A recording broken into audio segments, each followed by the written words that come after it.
Ibnu Abbas karena ikut Rasulullah meriwayatkan hadis ribuan, 1660 hadis tercatat. Ibnu Abbas riwayatkan itu satu dari 1660 hadis adalah hadis yang akan kita bedah pada pertemuan ini. Kata Ibnu Abbas, Rasulullah sallallahu alaihi wasallam bersabda, "Idza dubighal ihabu faqad tahura." Bila kulit apa ini? Al di sini namanya al lil istighraq. Kulit apa aja? Umum. Tentu selain kulit anjing dan babi. Karena itu mau waktu sucinya najis. Faqad tahura, maka sungguh suci. Hadis ini saudara diriwayatkan oleh Imam Muslim di dalam Sahih Muslimnya, Abu Dawud di dalam Sunan Abu Dawudnya, At-Tirmidzi di dalam Sunan Tirmidzinya, An-Nasa'i di dalam Sunan An-Nasa'inya, Ibnu Majah di dalam Sunan Ibnu Majahnya, dan juga Imam Ahmad bin Hanbal di dalam kitab Musnadnya, berbicara bagaimana bila kita menemukan kulit bangkai.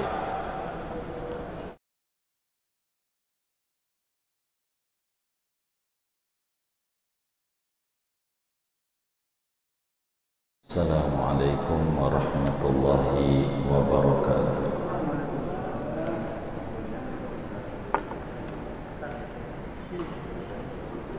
Bismillahirrahmanirrahim. Alhamdulillahi rabbil alamin. Wassalatu wassalamu ala sayyidina Muhammadin wa ala alihi wa sahbihi ajma'in. Amma ba'du, faqad qala al-imam al-muallif rahimahullah wa nafa'ana bihi wa bi barakati ulumihi wa ghafara lahu wa li masyaikhihi wa li masyaikhina amin. Wa an ibni Abbas radhiyallahu anhuma qala, diriwayatkan dari Ibnu Abbas radhiyallahu anhuma, ia berkata, qala Rasulullah sallallahu alaihi wasallam, telah bersabda Rasulullah sallallahu alaihi wasallam, idza dubighal ihabu faqad tahur, apabila telah disamak kulit bangkai itu, maka sungguh sucilah ia.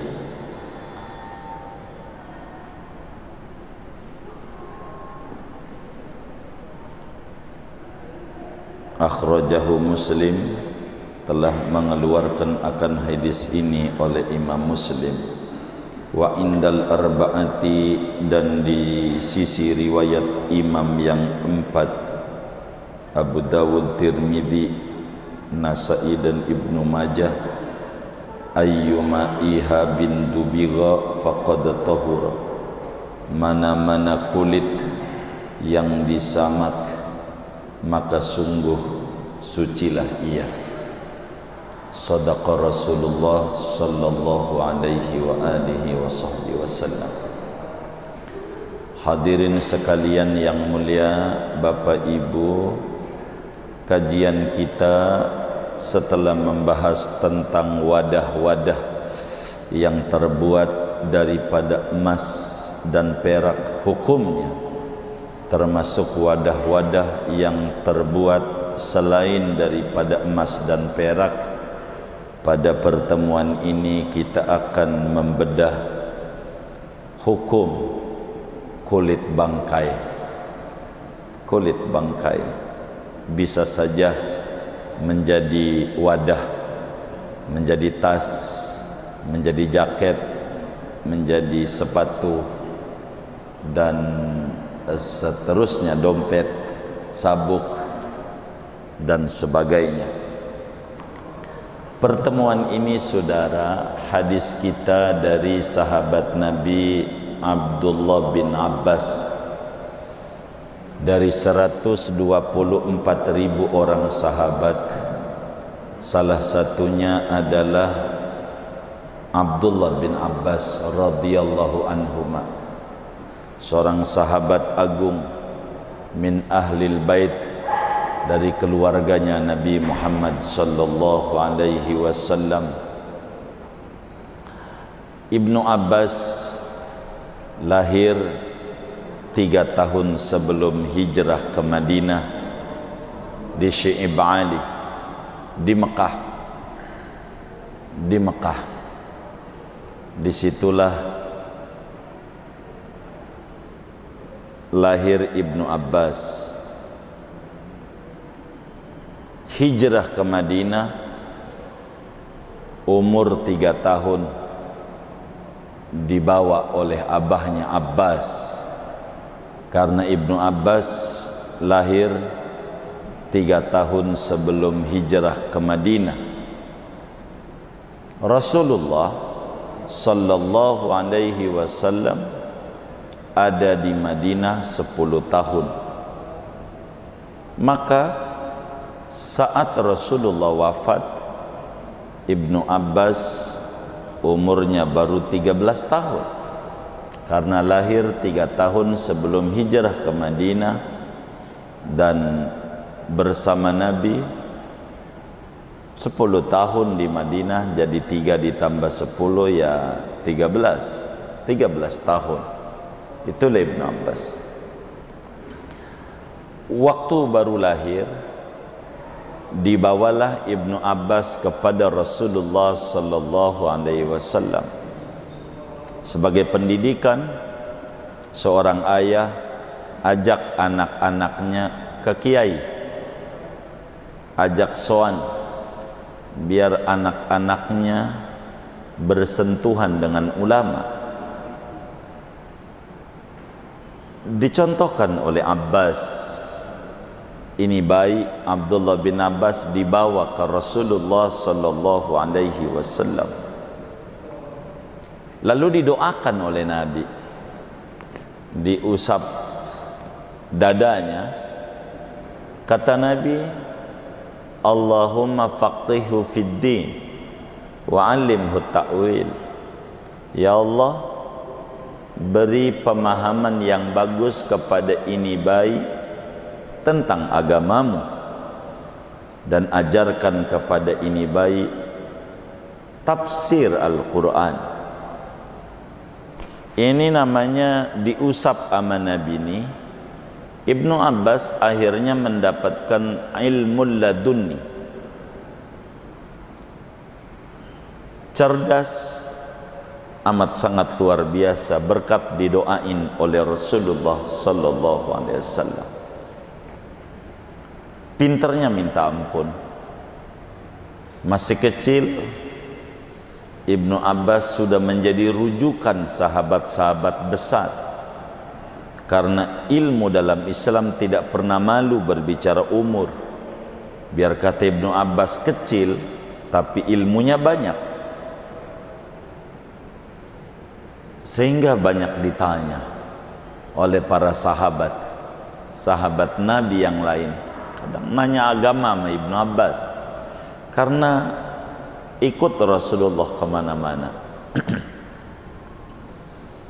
Ibnu Abbas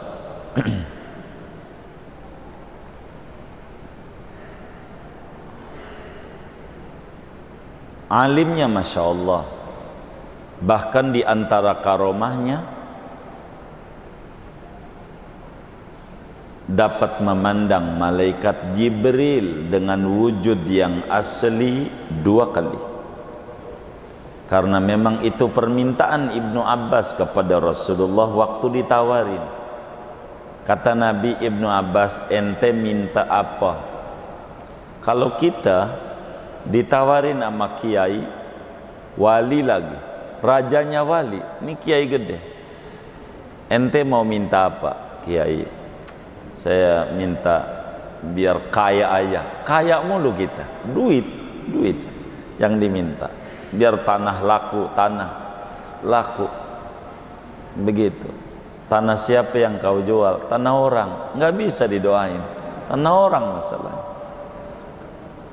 Ini minta apa kata Nabi? Ibnu Abbas, ya Rasulullah, bila kau bertanya kepadaku saya ditawarin minta apa, dan saya yakin doamu itu manjur. Saya minta pengen ngelihat wujud asli malaikat Jibril. Kata Nabi, ya Ibn Abbas, la yaral malaka basharun illa wa qad amiya illa an yakuna nabiyan. Manusia biasa enggak bisa ngelihat malaikat, apalagi Jibril. Andai dia ngelihat, bakalan buta, kecuali manusia itu pangkatnya nabi, baru tidak buta. Kalau bukan nabi, nggak bisa, bakalan buta. Wong malaikat dari cahaya. Karena engkau tawarin aku, ya aku pengen ngelihat malaikat Jibril, wujud aslinya. Bila Jibril datang kepadamu, saya pengen lihat wujud aslinya. Nanti buta, bagaimana? Karena lihat petromak aja, mata kita dideketin sejam aja sama petromak, tuh nggak bisa lihat. Yang cahayanya berapa watt doang petromak. Bagaimana bila makhluk Allah dari cahaya dicipta? Kata Ibnu Abbas, Nabi kalau boleh butanya pas sudah tua aja. Kalau udah tua buta nggak apa-apa, udah tua. Sebab kalau udah tua nggak buta, pengennya ngeluyur mulu, kemana-mana ngeluyur. Ibadah kurang mau, jalan-jalan mulu maunya, begitu. Ya Allah, udah tua mau ngapain? Kata Nabi, baik, ku mintakan nama Allah biar kamu ketemu malaikat Jibril, tapi nanti buta, udah tuanya. Iya baik. Saat Jibril datang kepada Nabi, maka Ibnu Abbas melihat wujud asli malaikat Jibril hampir 2 kali. Maka pinter, ini kan malaikat pembawa ilmu Jibril. Ibnu Abbas itu pinternya Masya Allah. Satu hari Raja Romawi, Nasrani, Kristen, mengirim surat kepada Sayyidina Muawiyah, dinasti Muawiyah, sesudah sahabat 4 wafat. Ibnu Abbas masih hidup. Maka Muawiyah dapat surat, wahai rajanya orang Islam, Muawiyah bin Abi Sufyan, saya mau tanya kepadamu 3 hal saja.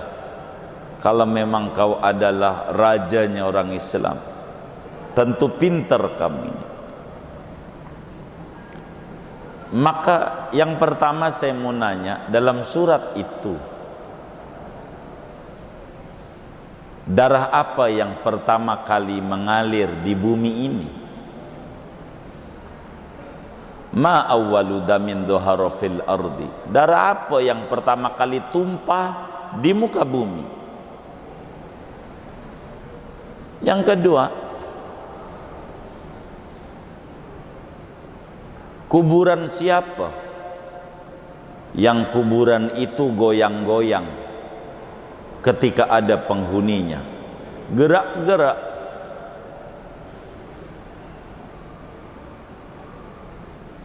Ketiga,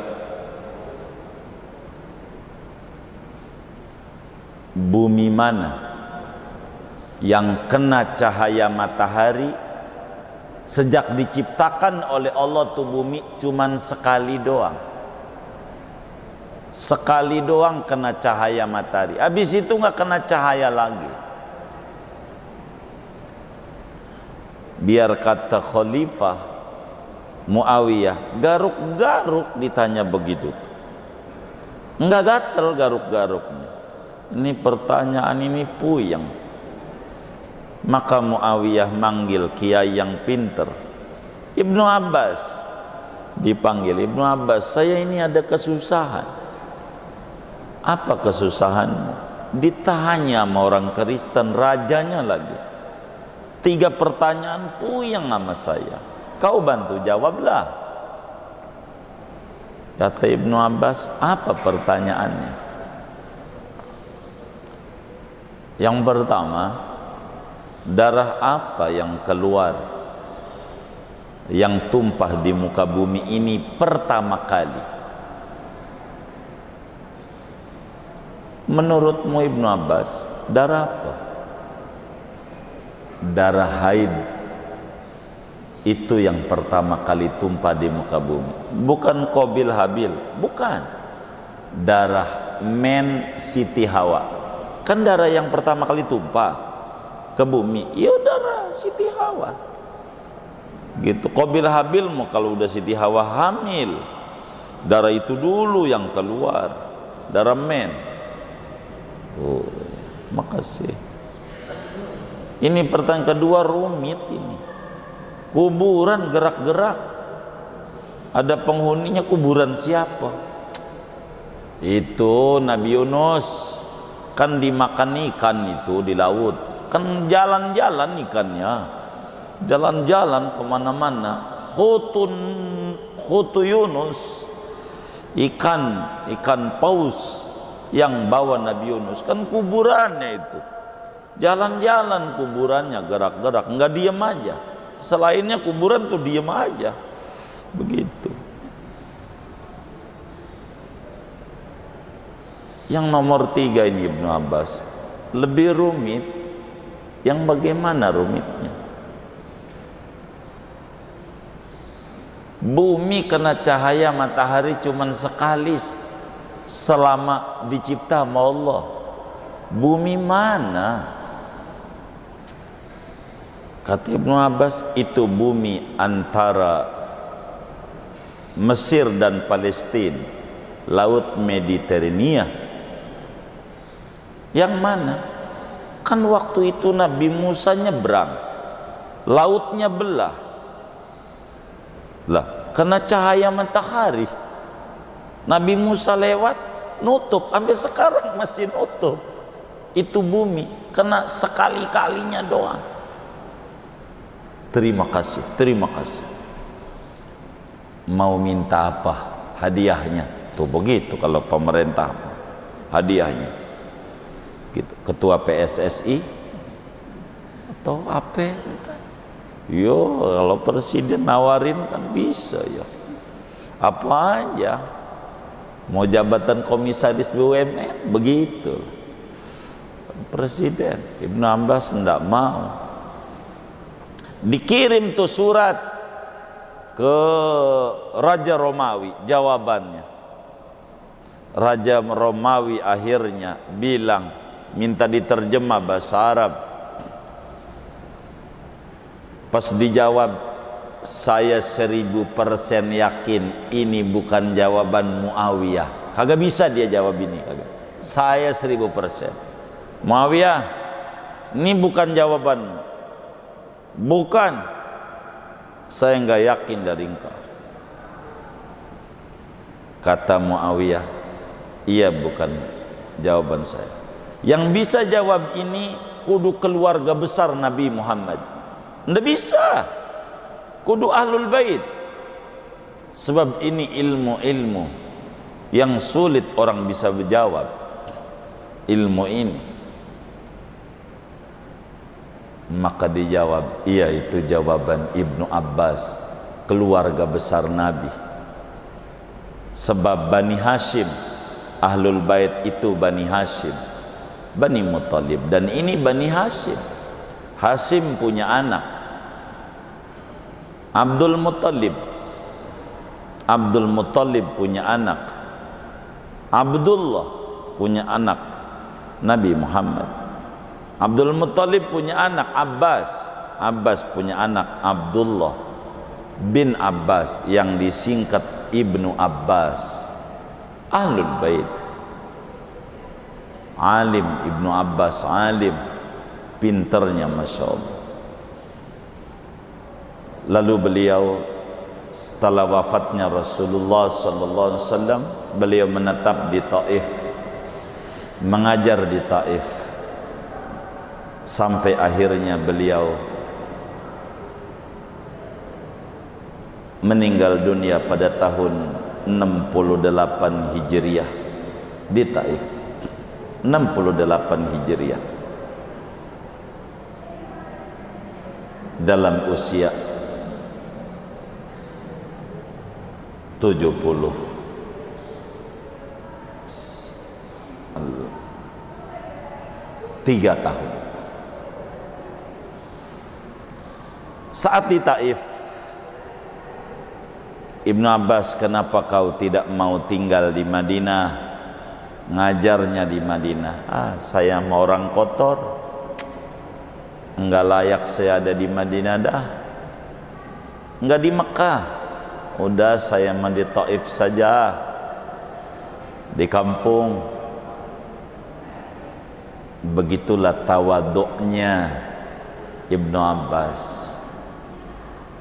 Ibnu Abbas karena ikut Rasulullah meriwayatkan hadis ribuan, 1660 hadis tercatat. Ibnu Abbas riwayatkan itu. Satu dari 1660 hadis adalah hadis yang akan kita bedah pada pertemuan ini. Kata Ibnu Abbas, Rasulullah sallallahu alaihi wasallam bersabda, "Idza dubighal ihabu faqad tahura." Bila kulit apa ini? Al di sini namanya al lil istighraq. Kulit apa aja?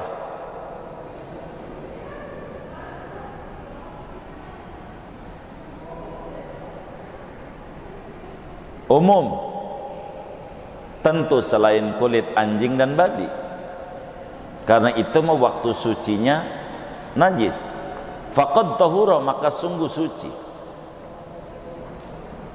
Hadis ini saudara diriwayatkan oleh Imam Muslim di dalam Sahih Muslimnya, Abu Dawud di dalam Sunan Abu Dawudnya, At-Tirmidzi di dalam Sunan Tirmidzinya, An-Nasa'i di dalam Sunan An-Nasa'inya, Ibnu Majah di dalam Sunan Ibnu Majahnya, dan juga Imam Ahmad bin Hanbal di dalam kitab Musnadnya, berbicara bagaimana bila kita menemukan kulit bangkai. Hukum kulit bangkai. Kulit saudara, kulit, ada hewan yang disembelih, ada hewan yang tidak disembelih. Hewan yang disembelih yang halal dagingnya ya kayak kambing, sapi, kebo gitu, kuda.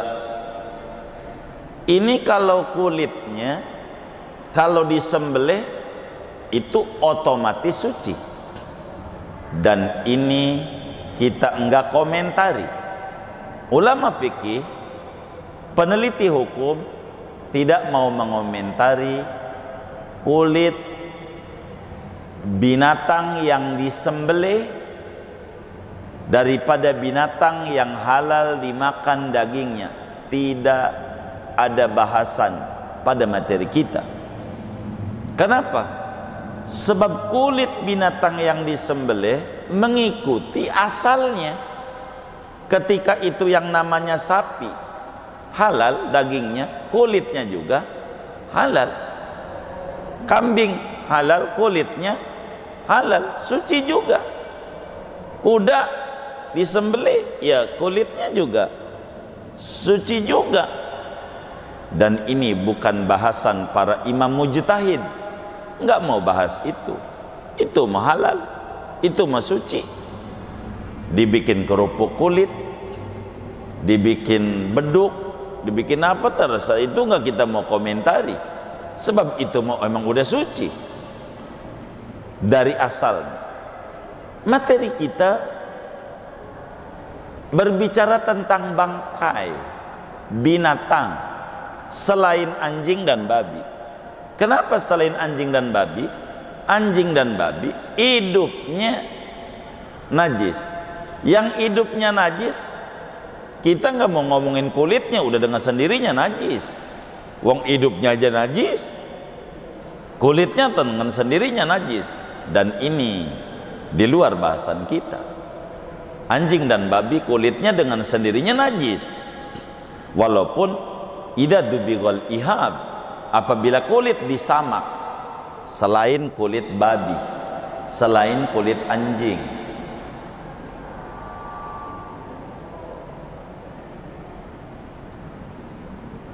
Saudara, Islam itu agama yang menjaga kebersihan. Islam itu agama yang mengajak umatnya tidak berlaku boros, tidak berlaku semaunya. Apa saja yang bisa diambil manfaat, Islam itu menyuruh umatnya untuk kreatif, inovatif. Inilah Islam. Nabi, saudara, lewat dalam satu kampung ada kambing mati. Kambing mati, kambing. Maka kata Nabi, ambil manfaatlah. Itu kambing apa? Orang kita bilang kelindes truk, gitu. Tuh kambing mati. Kata Nabi, ambil manfaat dong. Apanya bangkai? Bangkai kan haram, najis. Kulitnya, diapain? Ayyuma ihabin dubigha faqad tahur. Idza dubighal ihabu faqad tahur. Apa itu ihab? Ihab itu kulit binatang dari bangkai yang belum disamak, namanya ihab. Kalau udah disamak, jilid namanya. Ihab itu kulit yang belum disamak, jadi ada nama-namanya.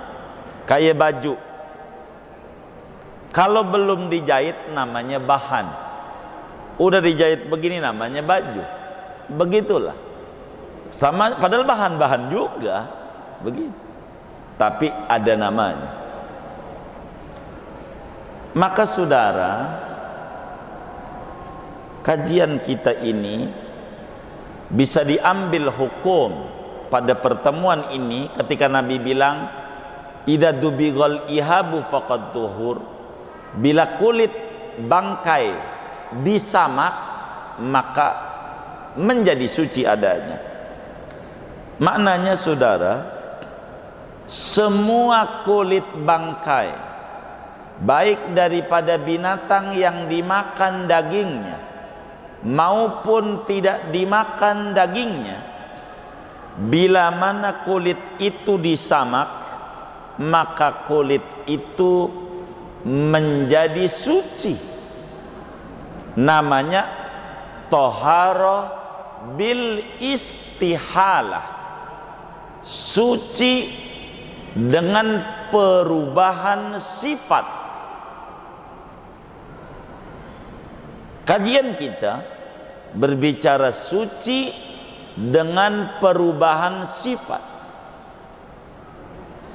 Tadinya najis, kulit bangkai najis, asal sifatnya berubah maka menjadi suci adanya. Cara ngerubahnya dengan disamak, kecuali kulit anjing, kulit babi berikut turunannya. Disamak tuh diapain? Disamak itu kulit bangkai itu dihilangkan lendir-lendir lemaknya,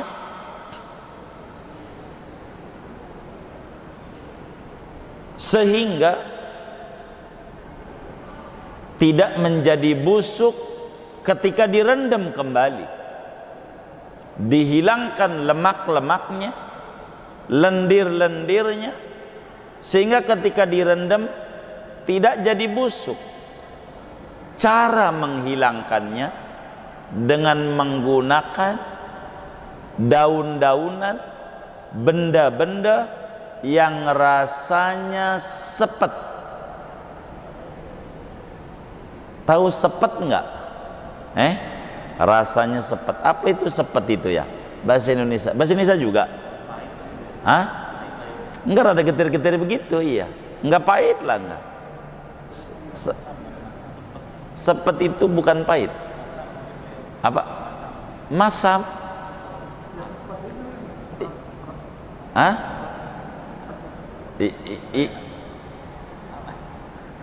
Rasanya sepet. Jadi ada getir-getir begitu. Seperti mana? Biar gampang rasanya. Kulit delima. Gitu. Kulit delima. Itu rasanya sepet. Pokoknya yang rasanya sepet ini bisa menghilangkan lemak-lemak yang di kulit. Walaupun benda najis, boleh. Yang rasanya sepet. Contoh, tai burung dara. Tuh, tai burung dara tuh rasanya sepet. Kalau nggak percaya saudara, pulang haji ini, cobainlah. Kalau nggak percaya, saya sih kalau agama sudah bilang ala ra'si wal ain, percaya aja 1000%. Kalau saudara nggak percaya, apa ya tai burung dara itu rasanya sepet? Cobain. Kalau saya sih, kalau agama udah bilang ya ala ra'si wal ain, sepet. Kulit delima, ngegosoknya. Bila sudah disamak, kulit ini namanya mutanajis. Bila disamak, kulit ini benda udah suci yang masih terkena najis. Bila telah disamak, belum dicuci sesudah disamaknya, maka kulit itu hukumnya mutanajis. Artinya suci, tapi terkena najis. Maka tidak boleh dipakai bila masih basah. Tidak boleh sholat pakai sejadah itu, baju itu, kecuali udah dicuci terlebih dahulu. Maka dari sini saudara mengenal jaket kulit, sabuk kulit, sepatu kulit, begitu tas kulit, dompet kulit. Ini hukumnya apa? Begitulah Islam, kreatif, inovatif. Dari bangkai-bangkai buat sejadah. Tapi kalau yang namanya kambing, sapi, unta disembelih, ini kita nggak komentari. Itu mah bisa menjadi kerupuk kulit.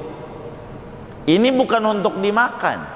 Kulit yang disamak ini dimakan mah haram. Dijual boleh dijual beli. Kulit yang disamak nih, baik sebelum dicuci maupun sudah dicuci, enggak apa-apa. Kalau kulit dari hewan yang disembelih, bagaimana kalau dimakan? Boleh, enggak apa-apa. Kan jadi kerupuk kulit. Begitu enak. Buat pencernaan juga enak. Ya karena kan lembek dia. Begitu. Kayak begitu.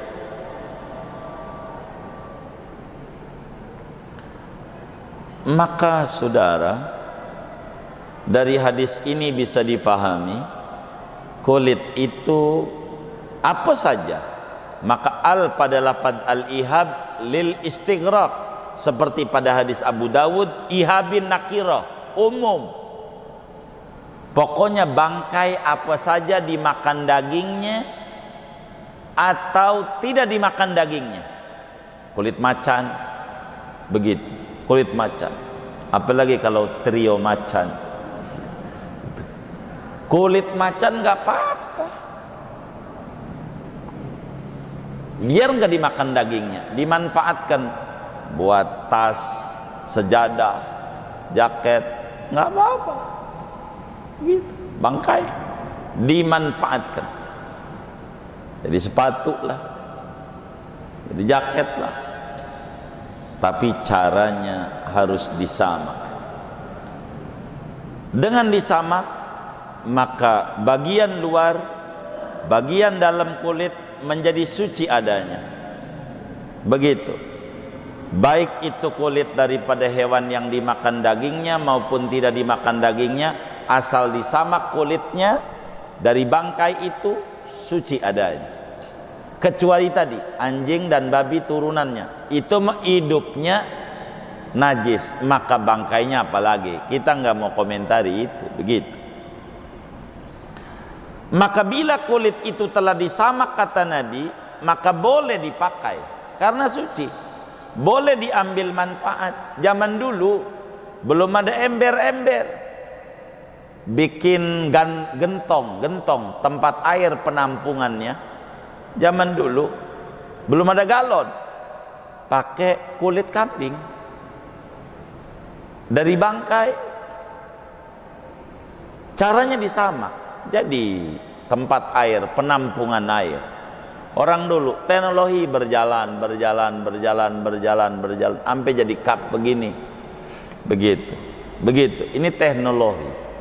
Begitu, maka kulit bangkai bisa dimanfaatkan dalam agama untuk jadi sepatu, jaket, apa aja. Islam mendidik umatnya menjadi orang kreatif. Dari sini nih muncul bekas-bekas cup tuh. Ada yang bikin tas, bungkus-bungkus aqua, sampah-sampah tuh dimanfaatkan, diolah macam-macam sampah. Ada yang jadi pupuk, ada yang jadi ini, jadi itu, macam-macam. Ini ajaran awalnya, karena Nabi mengajar umatnya kreatif. Ada kulit bangkai, kan bangkai najis, tapi kata Nabi masih bisa dimanfaatkan. Sampah biar kata kotor masih bisa dimanfaatkan, dipilah. Maka muncullah ajaran sampah organik, sampah non organik, sampah medis, sampah non medis.